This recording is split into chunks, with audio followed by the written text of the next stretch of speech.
Hello दोस्तों, कैसे हो आप सब। तो आज हम जो चैप्टर पढ़ने वाले हैं वो है चैप्टर 9, जिसका नाम है स्थानक या मुद्रा।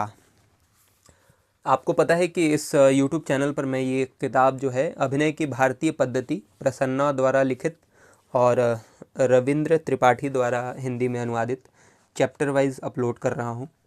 और चलिए शुरू करते हैं चैप्टर 9। क्लासिक यानी शास्त्रीय भारतीय नाटक में मुद्रा या स्थानक को ज़रा अलग ढंग से देखा या परिभाषित किया जाता है। समकालीन रंगमंच से उलट शास्त्रीय नाटकों में भिन्न भिन्न मुद्राओं के अलग अलग अर्थ होते हैं। मुद्रा को स्थानक भी कहते हैं। मुद्रा या स्थानक अलग कोटियों में वर्गीकृत होते हैं। स्थानक को शास्त्रीय नाटकों में मुख्य रूप से कोटियों में बांटा गया है। पुरुष और स्त्री, द्विभंगी और त्रिभंगी। हर चरित्र या स्थिति की एक खास मुद्रा होती है, लेकिन समकालीन रंगमंच में ऐसे वर्गीकरण नहीं होते। लेकिन यहाँ भी मुद्राएं होती हैं, अलग अलग स्थितियों और चरित्रों के लिए। चलते फिरते समय मुद्रा को बनाए रखिए। हर मुद्रा स्थिर होती है लेकिन नहीं भी होती। कह सकते हैं कि स्थानक या मुद्रा सिर्फ स्थिर शरीर को नहीं बल्कि गतिमान शरीर को भी दिखाती है, अर्थात घूमने टहलने को भी। स्थानक के इस पक्ष को हम लोक कलाकारों की अदाकारी में काफ़ी देखते हैं। लोक नाटकों में अभिनेता अपने चरित्र को दिखाने के लिए अपने शरीर को न सिर्फ कई तरह की आकृतियों में ढाल लेते हैं बल्कि मंच पर घूमते हैं, नाचते या बैठने के दौरान उन आकृतियों को कायम रखते हैं, विशेषकर उन स्थितियों में जब वे हंसोड़ यानी कॉमिक चरित्र निभा रहे हों। शरीर की आकृति को बदलते रहना। समकालीन रंगमंच में नाचने के दृश्य अपेक्षाकृत कम होते हैं। परिणाम स्वरूप अभिनेता यह सोचने लगते हैं कि उनको सिर्फ खड़े रहने की मुद्रा ही उपलब्ध है, लेकिन ऐसा निष्कर्ष उचित नहीं है। अभिनेता के पास सिर्फ एक ही शरीर होता है और उसी के सहारे उसे दूसरे चरित्रों के अभिनय भी करने हैं। इसीलिए उसे हमेशा इस बारे में सोचना चाहिए कि मंच पर अपने शरीर की आकृति को ज़रूरी मुद्राओं के मुताबिक कैसे बदलें।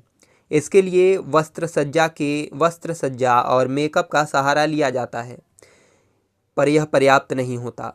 आप कोई भी वेशभूषा अपना लें या कैसे भी मेकअप कर लें, आपकी आकृति में कोई बड़ा बदलाव नहीं होगा। इसके लिए अभिनेता को खुद सोच विचार के बाद एक ऐसी विशेष मुद्रा अपनानी पड़ेगी जो मंच पर नाचने, गाने या कुछ और शारीरिक करतब दिखाने के काम आए। चलिए कुछ और बातों पर सोचते हैं, जैसे एक मोटे व्यक्ति वाली मुद्रा कैसे विकसित की जाए। इसके लिए यह समझना पड़ेगा कि मोटा आदमी कैसे चलता है या किसी गर्भवती महिला की चाल कैसी होती है, यानी गर्भवती महिला की मुद्रा कैसे अपनाई जाए, यह सोचने की बात है।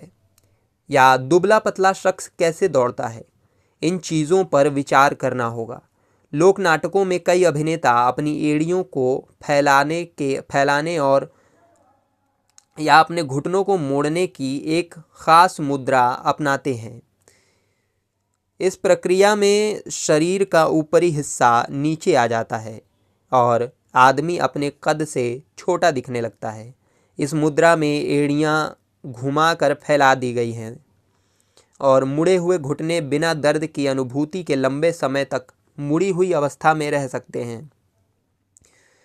इस मुद्रा में शरीर से कई आकृतियां सहज रूप से बनाई जा सकती हैं।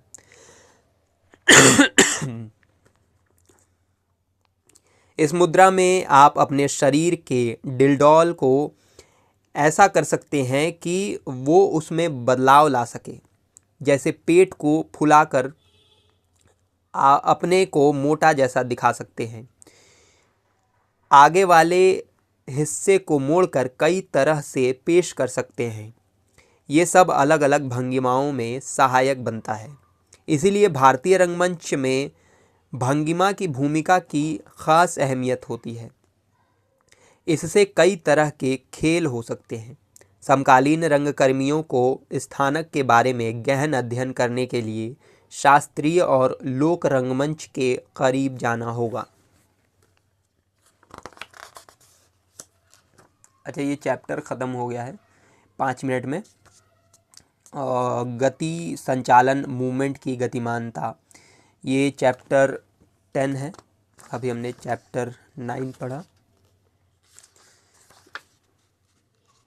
अच्छा, ये 10वां चैप्टर भी ज़्यादा बड़ा नहीं है, तो इसको हम कल पढ़ेंगे। जैसा कि मैंने पहले ही बता दिया है कि एक वीडियो में एक चैप्टर ही मैं अपलोड करूँगा, ताकि आपको सिस्टमेटिक वे में चीज़ें समझ में आए और आप उसको अच्छे से समझ के मतलब इस वीडियो से कुछ वैल्यू लेकर जाएं। तो वीडियो को यहीं पे ख़त्म करते हैं और उम्मीद करता हूँ कि आप लोगों को पसंद आ रहा होगा ये सीरीज़। तो लाइक करिए, कमेंट करिए अगर कोई सवाल हो तो, और सब्सक्राइब कर लीजिए। Thank you.